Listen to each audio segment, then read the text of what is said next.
Is your garage way too hot in the summer and way too cold in the winter? Then this may be right for you. My garage was really hot, close to 100 degrees inside during the summer, down 30s, 40s in the winter. This stuff really helps. Let me tell you more about it.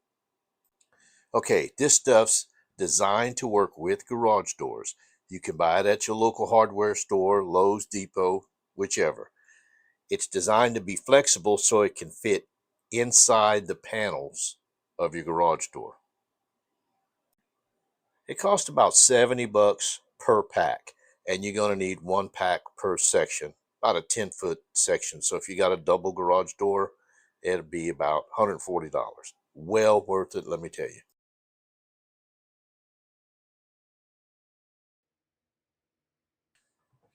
All right. It's late afternoon in midsummer. The outside wall's 95. The door is 91 degrees on the inside.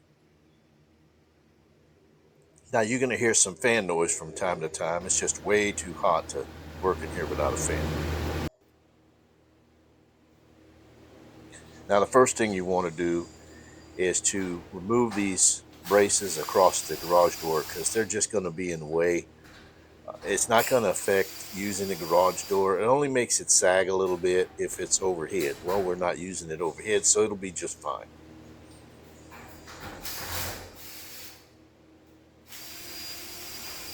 You can see here I use clamps to kind of hold it in place while I remove the screws. This is going to keep it from falling on you and kind of acts as an extra hand.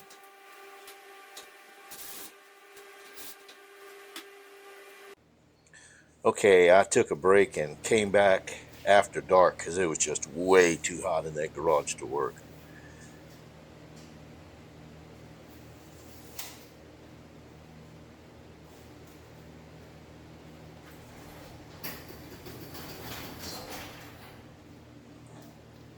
You don't have to do this part. I just lifted it up a little bit to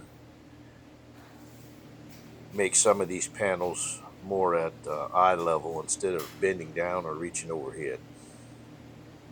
All right, what you want to do is measure between each one of these vertical braces and add about 2 inches to it so you can squeeze it. It should be just flexible enough to squeeze it behind left side, right side, and get this thing back there. Let me show you how to do it.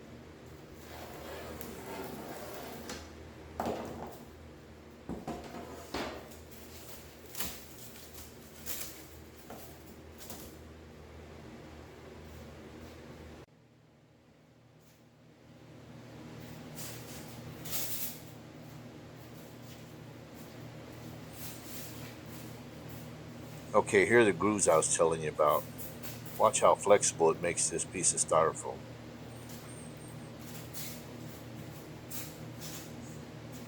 Okay, and now I'll put it in. You can see how I have to bend it.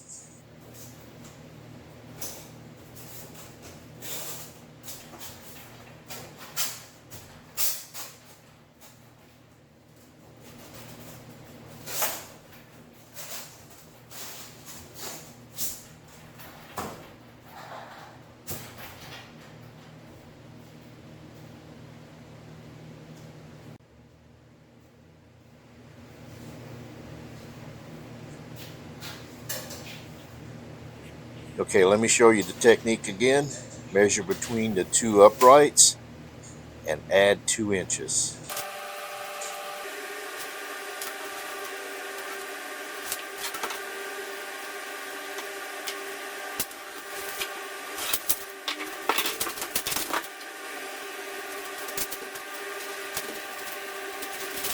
Okay, for the rest of these, just rinse and repeat.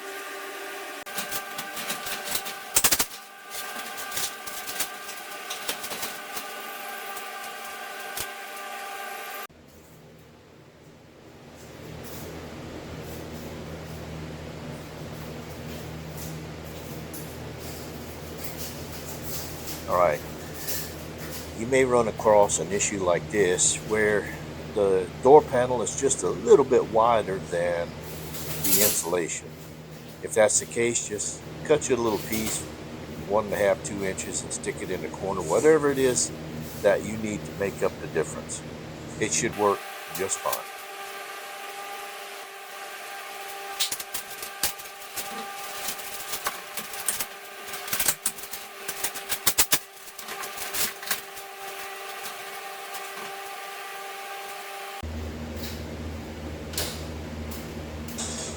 Alright, you may run across an issue like this. The top roller, for some reason, was just a little bit longer than the rest of them, and it was kind of blocking the insulation.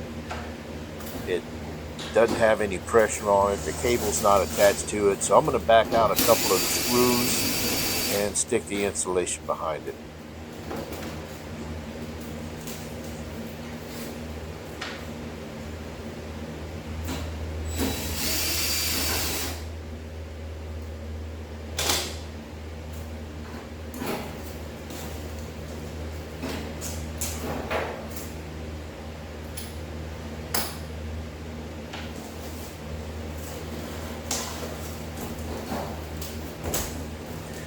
Yes, I do realize now that the camera's out of focus a little bit. Just try not to be too critical and bear with me. I thought this was important to leave it in, just in case someone has this issue.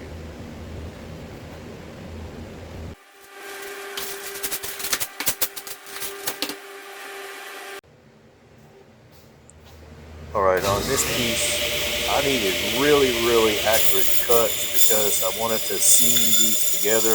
I'm using scrap pieces. In the middle, there's about an 18-inch section in the middle of this door. I don't expect anyone to go buy another pack of these things. They're just too expensive.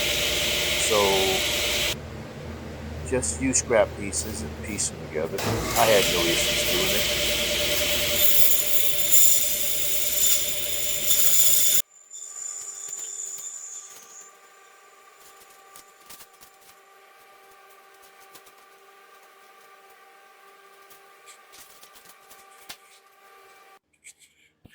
And there it is, all done in one evening.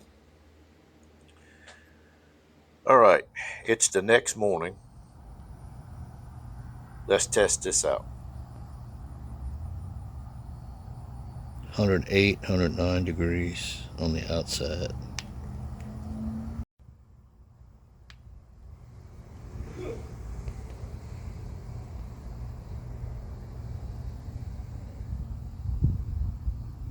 This spot's registering 120.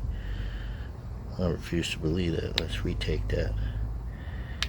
Yep.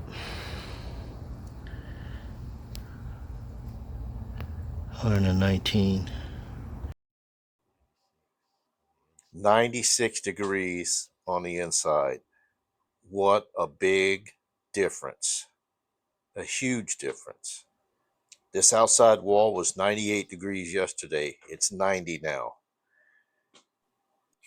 Okay, let's do a winter update. It is 39 degrees outside and rainy. Some places in this area have freezing rain. 39. The outside of the door is 37 degrees. Inside the door is 61. I love it. Please watch the remaining episodes of our garage door maintenance series. Thanks for watching, and it really helps if you subscribe. Thank you so much.